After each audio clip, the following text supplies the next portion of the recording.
New Love, and I'm your host, and I'm in the studio once again with an amazing guest. She is a true entrepreneur, true businesswoman, I'd say. But before I introduce her, I'd like to say a big thank you to Omega Live TV, who are powered by Omega House Multimedia Company, who are based in North London, Seven Sisters, West Green Road to be precise. Sorry, guys, in Seven Sisters, North London, and you can contact them for all your multimedia needs. They do print media, visual media, they cover events, parties, funerals, christenings, you name it. All your multimedia needs, they take care of. So please follow Omega House on Facebook as well. We're here live on Omega TV. Please hit that like button right now. We're also live on Omega Live TV via YouTube. We have a YouTube page. Subscribe so that you can get weekly updates of all our shows. So as I said, we have a lovely guest in the studio. She is another sassy. You're like the third woman I've had. Yeah, she's the third woman. Like, we're on this girl power thing, and she's in the studio with us. Her name is Mati Gono, and she is the founder of Mati Gono Events. Thank you for joining us in the studio, Mati. Thank you for having me with you today. You're very welcome. I'm so happy you're here because it's like, this has been a long time coming, hasn't it? It has. Yes, it has. Seeing you at a few events. Yes. You're always out there supporting other people. So I try my best. Pleasure to be here today. Thank you so much. So Mati, you're the founder of this amazing, you're actually an award-winning, event planner and designer. Yeah. That's your title. Yes, you're an award-winning lady. So before we go into all of that, what career was you in before you decided to become an event planner and designer, and why this career? Okay, so I was in work-based learning, delivering government-funded apprenticeships, and doing teaching and training. So that was the field that I was in. But I was kind of already doing events on the side. I'd always been doing events even before I finished at uni. So yeah, it was just kind of always on the back burner when I was doing the teaching. So it was something that you always wanted to do? Or as in the events? Yes. I love events. Especially live music events. So, I don't know if seniors that type. Yeah, live music. That's where I started. Oh, really? Yeah, I used to work with Noel Robinson, Moiwa and River Songs. Actually used to be part of the team. And at one point I was singing, and then we saw that my skills were better used organising and things of that sort. So I literally went into organising, especially when we had concerts. So at the O2 Arena, different venues, loads of different venues. That was a really great experience. So you're quite experienced in event planning and organising. So yeah. So got experience with production, sound and lighting, working with teams, quite big teams, just to make those events happen. And that was really good. I also used to deal with a lot of the marketing as well. When I was at uni, I did advertising and marketing. That's what you studied? Yeah. What uni did you go to? Bedfordshire. You're a Bedfordshire girl? Well, Luton. But my certificate says Bedfordshire. Yes. So, events, you're doing events, these big gospel events, and help, working behind the scenes. What made you go into wedding planning? Well, before getting into wedding planning, I remember being at college with one of my friends, because I loved live music. And even though that these events were so big and I was working on them, I kind of wanted to do something that was a bit more sociable, a bit more fun. So started putting on small events called, at the time it was called Good Vibes.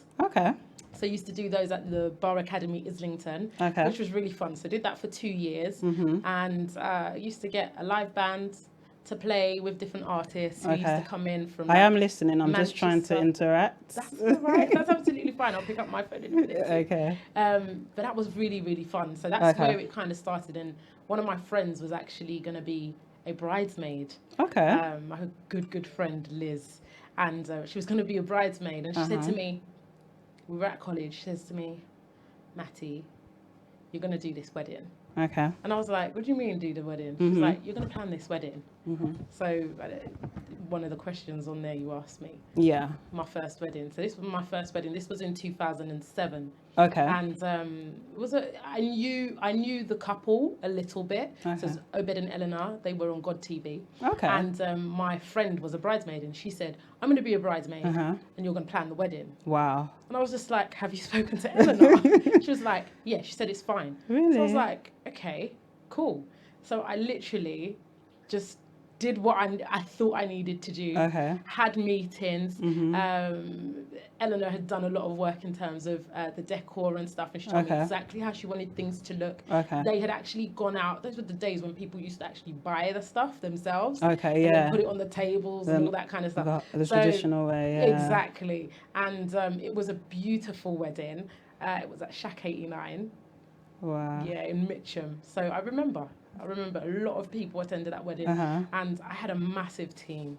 It's you did? I think that's the biggest team I've ever worked with. Okay. The reason being, I just got lots of friends and stuff and said, you know what, can you help me? Can you work? Can you do this? I had a security team. I had all sorts. So you started off big. I'm telling you. You started off. Like I knew what I was doing. Okay. But after that, everybody enjoyed that wedding. They were like, oh my gosh, this is so good. Yeah. And then just progressively did small weddings here and there, and by word of mouth for friends and things like that. And then all of a sudden I had people calling me that I didn't know. Wow, amazing. If you just joined us, we're here in the studio live with Matty Gono. She's an award-winning event planner and organizer.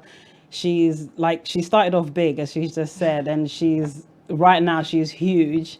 If you don't know about her, you're going to find out about her at the end when she says all her social media details. Don't forget to hit that like button, share this with a friend, because she has an amazing story, amazing journey of how, where she started and where she is now. So Matty, what is the importance of having a wedding planner?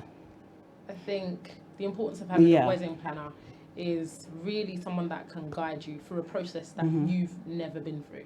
It's kind of like when you need to learn how to drive, you get a driving instructor. Yes. So when you want to plan a wedding, you get a wedding planner. So it's literally that is how it should be, and that's how it goes. Yeah. I mean, a lot of people do try and do their homework and research things themselves, which is great, and you should do. However, I think there are a lot of things when it comes to whether it be logistics, things to do with venues, what the requirements are, and also putting together a realistic timeline that a wedding planner will definitely be able to home in on all of those things, and also save you time, because I think the wedding day is so important. We can't do it again. It's not a dress rehearsal. So you kind of need to get it right on the day. Yeah, on the day, the first time, especially as you're spending so much money. So they're there to advise, to guide, and to really walk you through the process. Okay. So what is the process from the beginning like? The process from the beginning is different for different people, depending on what they want.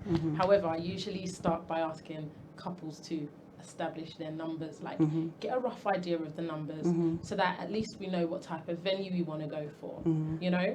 Most brides and grooms know whether they want to have the wedding outside, whether they want the ceremony all to be on site, whether they don't mind using a banqueting hall and it just needs to be really big, whether lighting is important to them.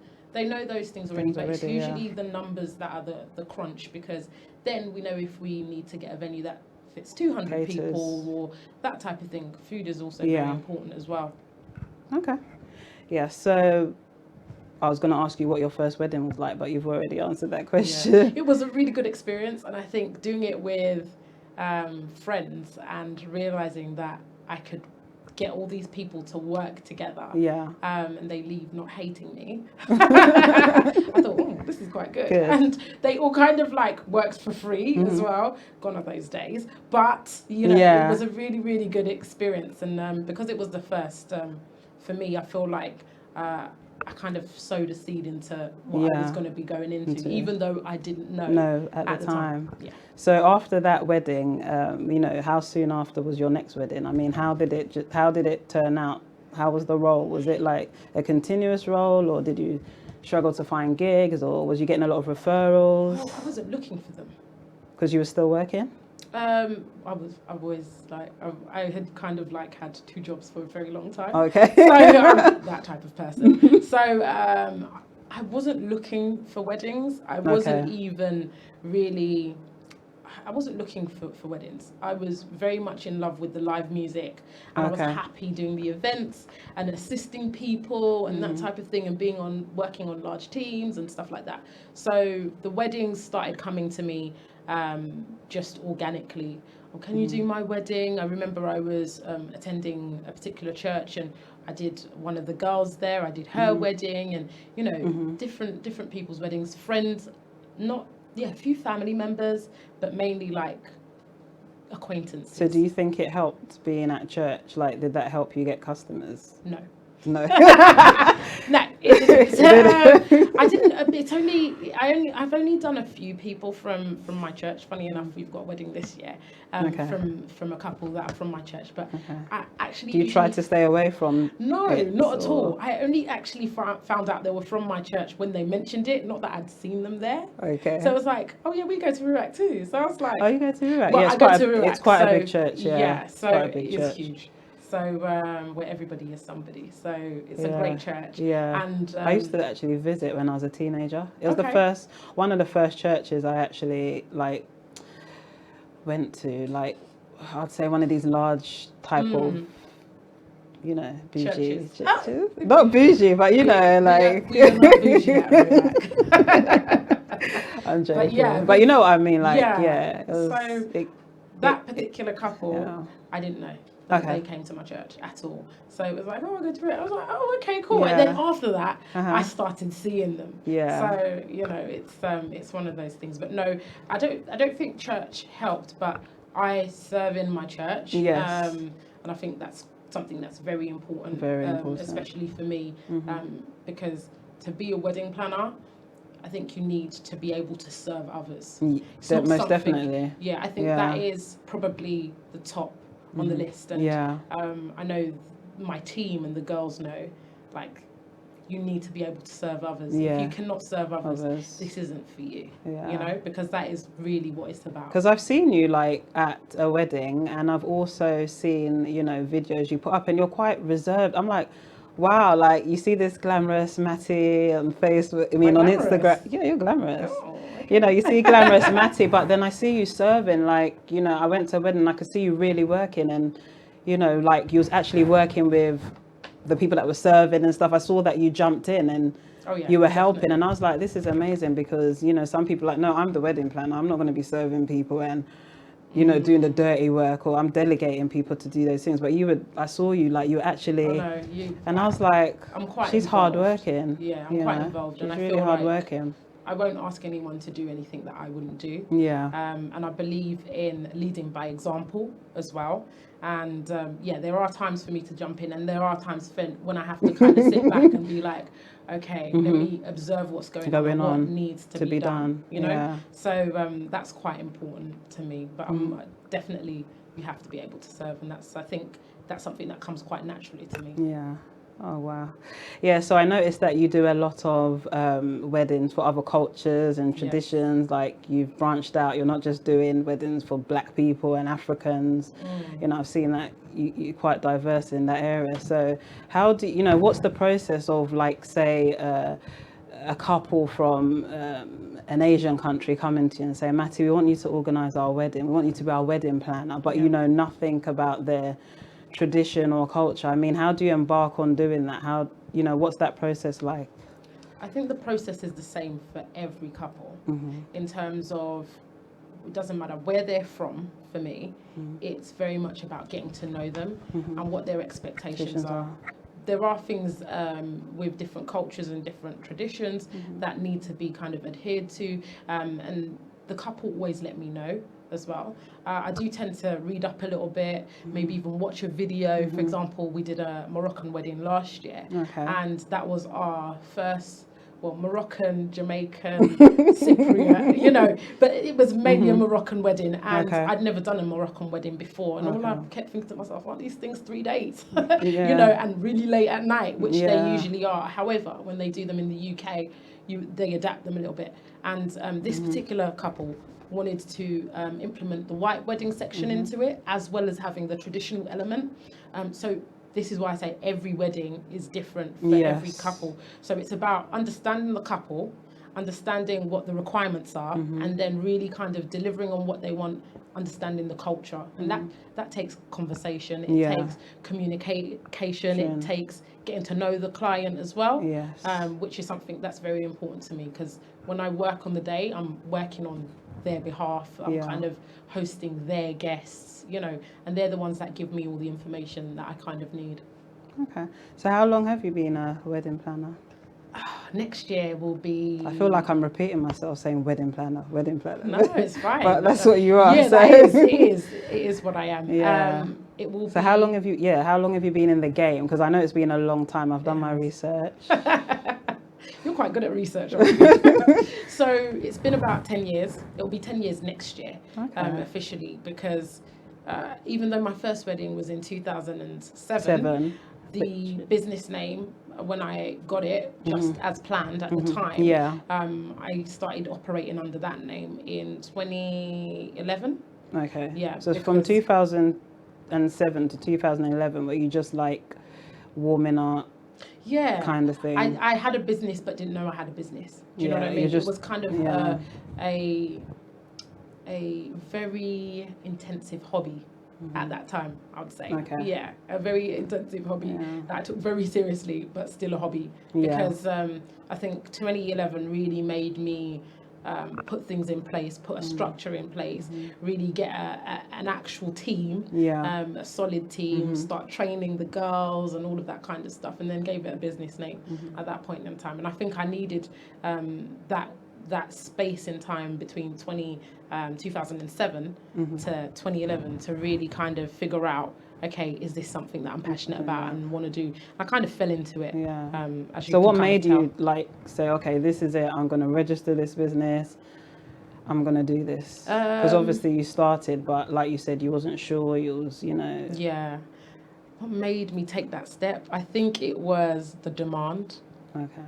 Yeah, I mean, that's what business is about. I mean, I studied advertising and marketing, did business studies in school. And I mean, when there's a demand for something and people are asking you for it, I mean, it's only smart to really look into it and see what you can do. And it was taking up a large chunk of my time as well. Okay. And it was going from having 3 or 4 weddings a year to now having 11, 12. And it was kind of, it was like, this is an actual business. Let me put a structure in place.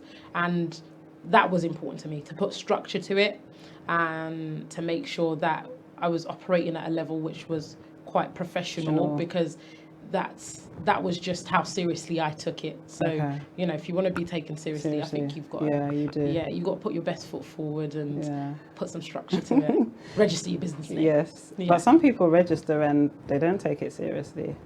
Yeah, I think they put all the branding and they get all the branding done and all that stuff, but it's actually about the service that you're providing. Yeah, all that's just part of it. Some people's branding is really bad, but their service is amazing. This is it. But then I think that comes down to what is important to you and where your strengths lie. Luckily for me, having done advertising and marketing, branding side for me was easy peasy. It was a walk in the park. Even putting systems in place and admin, that's where my strengths lie. Yeah. So when it came to actually doing the wedding planning and the processes and everything, those grew over time, and we just, even up until now, we're just perfecting the process really, and also working very much on the service that we're giving as well.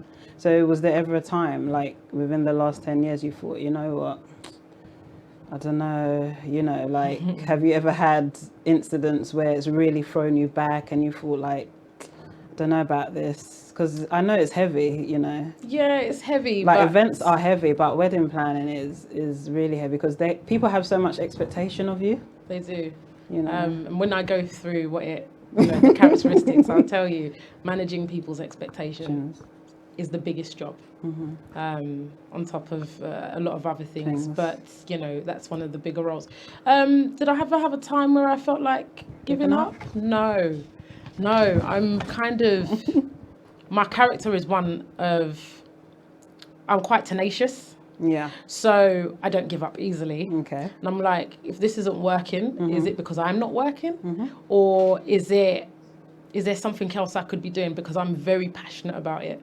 I think that was the thing. When even though I kind of fell into it, I immediately fell in love with it and didn't let it go. Yeah. You know? And there's not a time when I've fallen out of love with it. Maybe out of love with people. But not with the planning, not with the process, and definitely not with any clients I've ever had. Do you know what I mean? Yeah. So no, I've always stuck with it. There've been hard times, but hard times come and you just got to get over it, really. That's true. Yeah. That's very true. Yeah. So I personally first saw you in Africa Forbes Women magazine, and I was drawn to you immediately. That's the first time I ever heard of you. Wow. From reading. Where did you see that? Online. Okay. But I didn't see it in 2015. I saw it in 2017. Okay.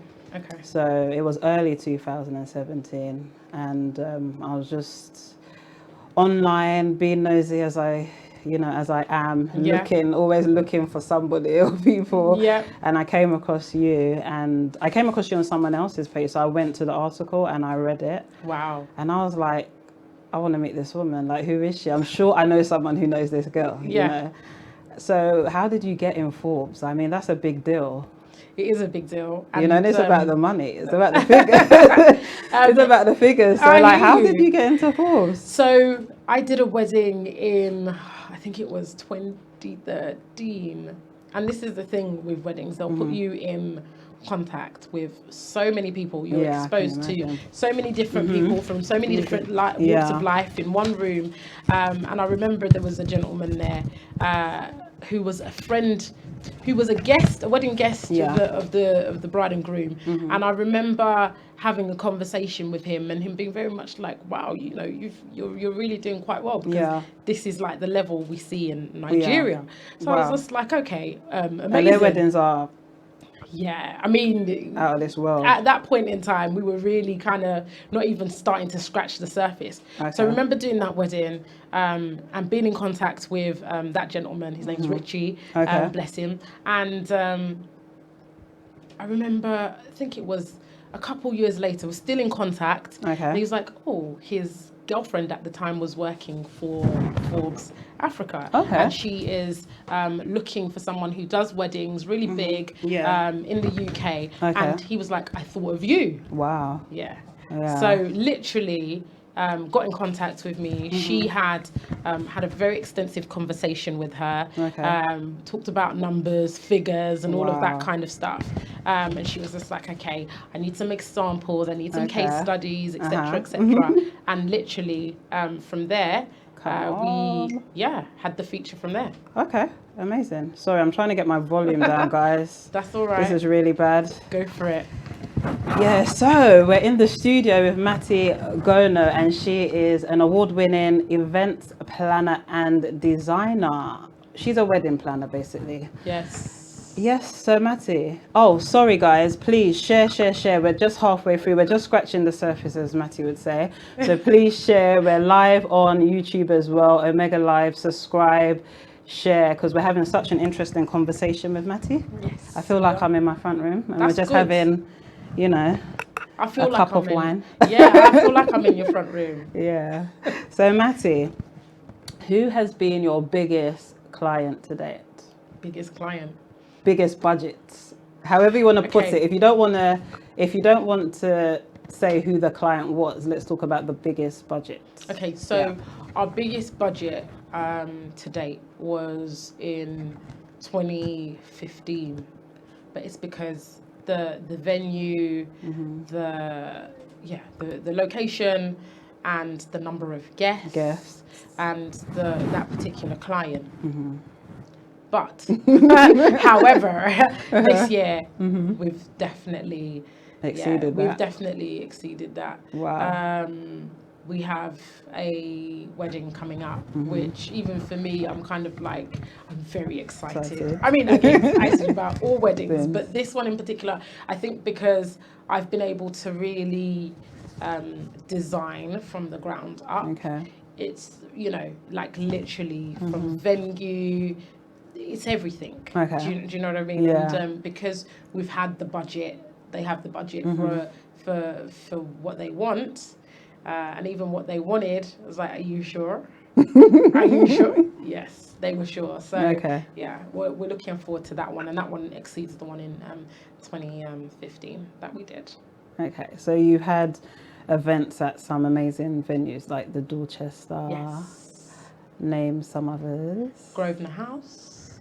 I mean, what's been your best venue so far? Like, you've been like, wow, I've got this venue. I can't believe. Okay, well, I mean, the Dorchester is always, for me, has always been somewhere that I had wanted to do a wedding, but we've done it. We did that in 2013 as well. Okay. Yeah, we did that quite. That seems to be. So, that was a good year for you, wasn't it? Yeah, it was a good year. Yeah. It was a different type of year, but a lot of changes that year, but for many different reasons. But very good year. A very good year. Yeah. So apart from being patient, which I know you are, what other skills does a wedding planner need to have? Because, you know, some people want to be. I could never be a wedding planner. People say I'm patient. I would get stressed. People say I'm patient. I actually think I'm not very patient. You come across as patient, but then I don't know you. Yeah, I think with certain things I am, especially when I'm dealing with clients and things like that.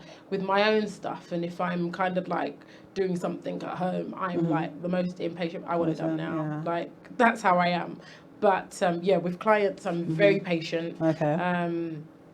You also have to be considerate as well. You have to consider what people's situation is. So, for example, not even their situation. I think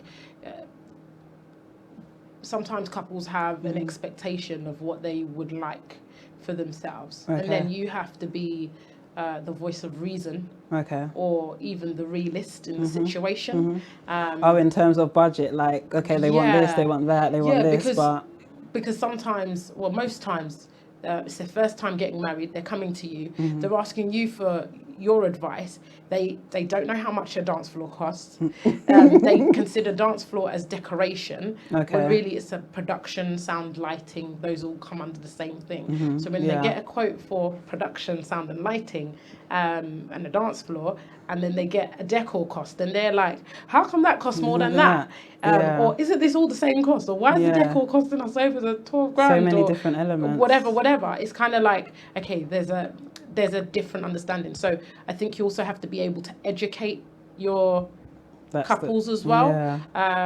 So for me, coming from a teaching and training background, that's really, really helpful. So I'm able to explain things in 10 different ways so that people understand. So you do presentations and whatever you have to do to just make to help the couple them understand. Which is why I said you have to be considerate in terms of maybe even considerate in the way you communicate as well. That's very important, because you can't communicate with everyone the same. You have to discern and know how. Yeah. You need to be personable as well. I think people need to be able to connect with you. They might not necessarily identify with you, do the same thing, etc., etc. But you need to be a people person. You need to be able to handle people. Stress as well is something you need to be able to cope with and manage. Luckily, I don't show stress on the outside. Yeah, for me, stress is more of an internal thing. However, I do find like in my own personal life, I don't mind getting stressed. I'm telling you that I'm stressed. Or you're stressing me out. I get you. I mean, work life and personal life is two different things, isn't it? So those are the skills you think. I think you need to be creative as well. Whether it's creative, you don't need to be able to do floristry at level 3.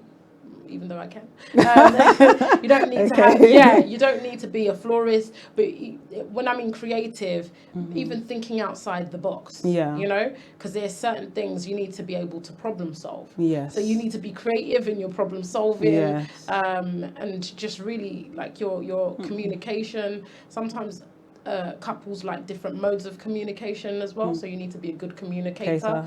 Not one way suits every couple. Some couples just love for you to send them emails. Some love for you to like literally be physically there. And some just, you know, phone calls and things like that will suffice. So yeah, definitely a good communicator, patient, a problem solver, and definitely have that servant's heart as well. I think you've kind of answered my next question, but I was gonna, well, yes, kind of, So what does your team, like your immediate team, consist of as it stands? My immediate team is Emmy. Like literally. That is me and the team.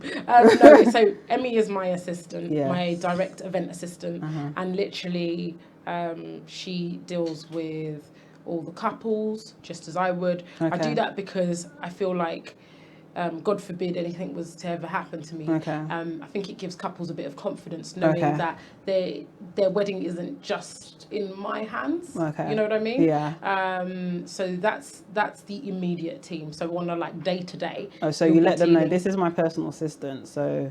Well, I try not to call her my personal assistant, even though she really I'm so sorry. Actually, I would say Blessing is my personal assistant. Not out of choice, but she's my personal assistant. However, Emmy is my event assistant. So deals with all things admin, all things to do. Every wedding we're doing, she knows. She's on top of it. We're on top of it. So that's pretty much the team. And then we have, I think there are about 9 of us. I'm saying that loudly because I'm hoping that she'll say, yes, you're correct. I think there are about 9 of us in the team. So the girls work on an event basis, depending on which events we have. They get rotated in at the beginning of the year. And as weddings get added, we give out the communications and we work on each wedding, just like that. So what other is it vendors? I hope I'm saying the right word. What other vendors do you work with? Because, you know, sometimes I see some weddings and I see a long list of vendors and I'm like, come on, like, do you really need that? Yeah, I mean, there's... do you think it's as tight, like, because of the world, like how times are now, that's why the list of vendors is accumulated, or has it always been like that? It's always been like that. It's always been like I think suppliers are role specific. So for example, photographer, you know, he might come with an assistant and then his second shooter. So you've got your photographers, you've got your videographers, you know, you've got your cocktail vendors. And obviously those people have perfected their craft. So when you've got this long list of vendors, usually you can have anything up to, I've done a wedding and I've had like 24 different vendors. Wow. So, and it's a lot to manage. However, sometimes it's necessary, you know, if they're all doing different things. If you need somebody who plays a talking drum, if you need, you know, an alaga, or depending on what type of tradition or culture you're working with at the time, what they actually need. So if you just joined us, guys, we're talking to Matty Gono. She's our guest in the studio. She's an award-winning events planner and organizer. She specializes in weddings and she's doing an amazing thing these days. Like her client list is just mad. It's crazy. So yes, Matty, has there been, like, you know, there's wedding season? I've heard there's wedding season, isn't there? Like, there is. Or is it all year through? Do you know what? There is a season, and I think I can only speak for myself because other planners are, in other parts of the world are planning in different times, and I'll touch on that quickly. So for us, our wedding season usually starts end of February, or say March is usually March, all the way up until November. You know, we've had a few years where we've done events in December, but usually UK December is quite quiet. Not saying people don't have weddings then, but we don't tend to do many weddings in December. It's also my birthday month.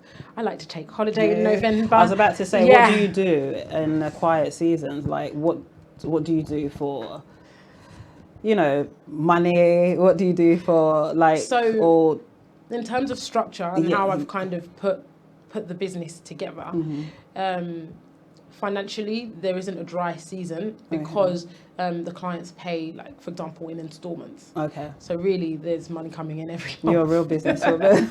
Real business Well, my accountant was like, "How are you living your life?"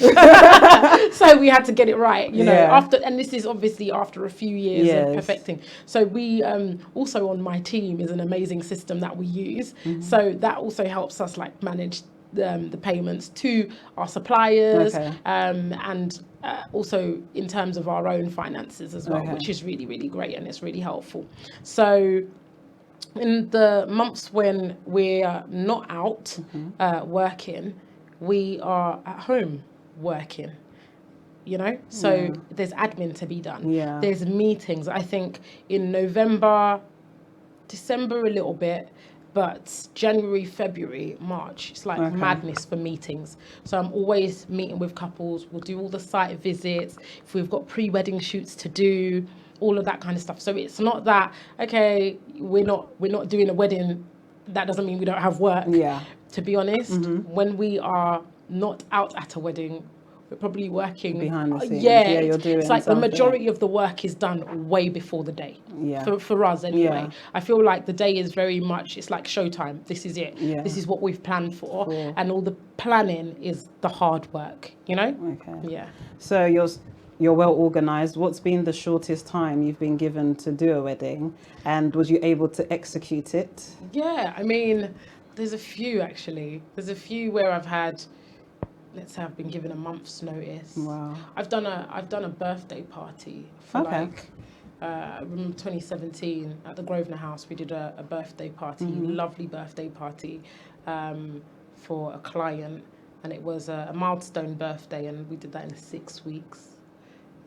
So I would assume like a birthday would, they'll give you, you know, you'd have a shorter time scale, because I mean some people do plan like birthdays, like the level that it was, it was literally a lot to get done. We're getting in a baby grand piano, customized dance floor, customized suites, customized everything. So usually for those types of things you want a bit more time. However, we were able to turn that around in 6 weeks. Weddings, I have done one in a month. Before that was a long time ago though, you know. And sometimes couples come to you 3 months before the wedding. However, they, for example, have their venue, they've got a few things in place, like their caterer, and they have an idea of what vendors they want to use. However, you know, they need your advice, your guidance, like to kind of come in and tie everything up. And do they, like, have you ever had a couple that's changed? They, like, last minute, I need to change this, or we need to change that? Happens all the time. Happens all the time. All the time, yeah. Wow. And sometimes numbers change. They increase. Numbers would, they increase. And especially with African weddings. Yeah, and when the numbers increase, you have to kind of go with the flow, you know, and make the changes, let the relevant vendors know, or let everybody know, so that they know what they're dealing with on the day. Yeah, so you mentioned before that you've done a few traditional weddings. Because what I was going to ask you is, do you do traditional weddings, or do you just do white weddings, or have you done a mixture of both? So when I first started, we didn't really do traditional weddings. But finding more and more popular, especially this year, doing the traditional and the white wedding. In the same? So yeah, for the same couple. Within the same time, or? Usually, so for example, we had a wedding in May. They did the traditional on a Thursday, the 2nd of May, and then had the white wedding on the 4th of May. So literally the Thursday and then the Saturday, Or sometimes it's a 7-day period. So we had the same in April, where we had a couple who got who had their traditional 7 days before their white destination wedding. Oh wow, amazing. You are giving me a lot of insight into this stuff.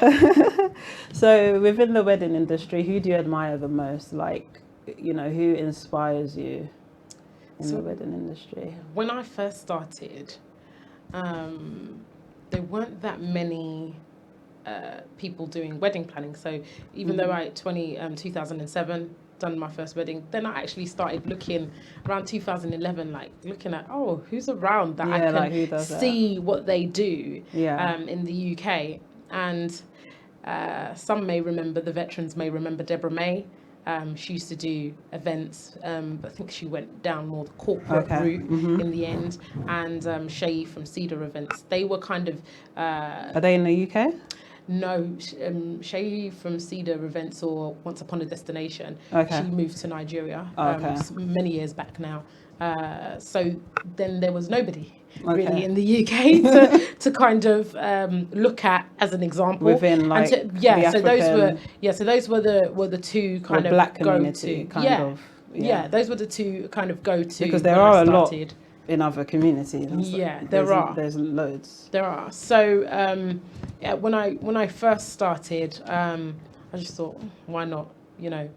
Sarah Haywood. Yeah. She's meant to be the biggest wedding planner, and I remember actually paying a lot of money to go to one of her workshops. And I think it gave me a lot of insight. A lot of insight to let me know that I didn't actually need to aspire to be like somebody else. You were already there. Basically. I'm actually doing a great job. I don't need to... basically. But I mean, for inspiration and things like that, I do look to the States quite a lot. You've got people like Diane Valentine, and she's a brand all by herself. But in terms of the scale of the weddings that she used to do, and the level of creativity and her innovation, she's someone else I've also heard speak and attended one of her workshops, which was absolutely insightful and great. So I would probably say Sarah Haywood back in the days, and people like Diane Valentine at the moment, who are kind of really setting trends. Okay, so you are an award winner. Can you tell us about this? And you've also been nominated for other awards, haven't you? I think I read somewhere. In my bio, you read? Okay. Not in your bio, but I did read you've been nominated somewhere. But yes. Yeah. So the Don't UK. Do that to me. No, do you know what it is? It's like my memory also. It holds very little sometimes. So in terms of awards, I can't remember the name of the award. It's like in the body of. Oh, the one you were nominated for. Yeah, the one that we were nominated for. That was quite a prestigious one. Yes. Yeah. But the one that we won in 2017. Which was a good award, because we were kind of acknowledged within our community. Which I felt was really, really important, good. Just to be kind of acknowledged for your achievements. Yes. That was good. Yeah, it was a good feeling. Okay, that's good. So before we cut, I wanted you to explain the importance of pre-wedding shoots, because this is something that I've noticed a lot over the last 2 years that people do. And back in the day, people didn't normally used to do them. So why is it so important to have a pre-wedding shoot, and why do you encourage couples to do one? Several reasons. I just wrote a blog on it a few weeks back. So I encourage couples to have pre-wedding shoots because, one, they get to know their photographer. A lot of the times for myself, I will recommend the videographers and photographers. I kind of match my vendors with the couples based on their needs and their budget. So if I know, they've never met this person, or it wasn't someone that they were following on Instagram, or they've never seen the person, I will always encourage, let's have a pre-wed shoot. Let's loosen up a little bit and see how it goes, So that's kind of an introduction to that. Also, from a wedding planner's perspective, the couples on the wedding day, sometimes it's a bit of a shock to have a videographer in your face or photographer in your face for the whole day. So it's nice for them to get to know that person, and also the photographer gets to know their angles and how to shoot them and that type of thing. I think nowadays couples are really drawn to doing it because it creates memories. So they'll theme it based on maybe things that they both like doing, or something that's important to them, or maybe even go on a destination to do a shoot. Some couples like to go to Paris, or some have even gone into the desert to do photo shoots, which is because it creates memories, doesn't it? Does. And then once you create the memories, you can use those and kind of showcase them at the wedding as well. So you might use them in your stationery, you might use them on your menu cards, things like that. Okay, so you were called Just As Planned before. Yes. Why did you rebrand quickly before we... So, reason for rebranding, Yes. I was told I needed to rebrand years and years ago. Okay. Because Just As Planned was actually quite a common name. There was a massive company in Australia called Just As Planned who do weddings. Okay. They are huge. And I went on a retreat, industry retreat in South Africa in 2017. And I had a very well-known kind of wedding analyst, someone who's very big in the wedding game, kind of analysed my company and my business and give me some sound advice. And her advice is like, you've got a great company, you just need to change the name. And then, you know, on reflection and looking at other successful wedding companies and wedding businesses, it was kind of like I needed to go a little bit further, take a bit more ownership and put my name on it. And that was it. And it's like Matty Gono. Matty Gono Events. And because it's Matty Gono Events, obviously it gives you the opportunity to diversify, which you already do anyway. But it just makes it, you know, doesn't give you that title of like a wedding planner, but also, you know, you're able to do other prestigious events apart from. It's helped with the profiling of clients as well. I think we are definitely getting the couples, you know, and the clients, the profiling, it's worked. It's serving its, I mean, Just As Planned served its purpose. However, Matty Gono Events is here and very now. It's been lovely having you in the studio, and you have given me a bit of insight about weddings and stuff like that. So, you know, I'm just happy that you came. And also, what I wanted to ask you, would you ever plan your own wedding? Of course. You would? Of course. Well, it'll save a lot of money. Other than saving a lot of money, no, I'll need to pay the girls to work. Well, but I mean, even in planning it, I think I have an amazing team, and I know someone will be like, I know some of the girls will be like, oh no, I'd want to attend. Yeah. I trust these girls. Yeah. So I would plan it, and they would execute it. Simple. That's how much I trust them. Well, it's been amazing. It's been amazing having you in the studio. We've been talking to Matty Gono, every time I'm saying your surname, I'm like, am I pronouncing it right? Absolutely. But yes, we've had Matty Gono in the studio, and she is an award-winning events planner and designer.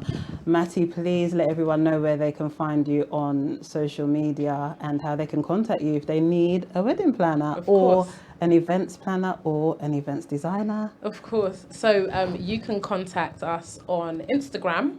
Our Instagram handle is Matty Gono Events. That's MATIGONO Events. And you can also find us online. So our website is www.mattygonoevents.com. Thank you, Matty. You've been watching Gold Diggers, and I'm your host, Miss New Love. I'd like to say a big thank you to my makeup artist and one of my sponsors, As Am I Makeup Artistry. I always say the short, she's going to kill me.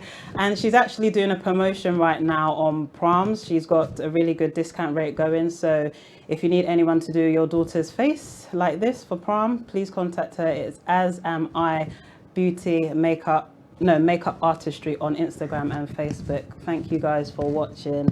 Until next week, goodbye.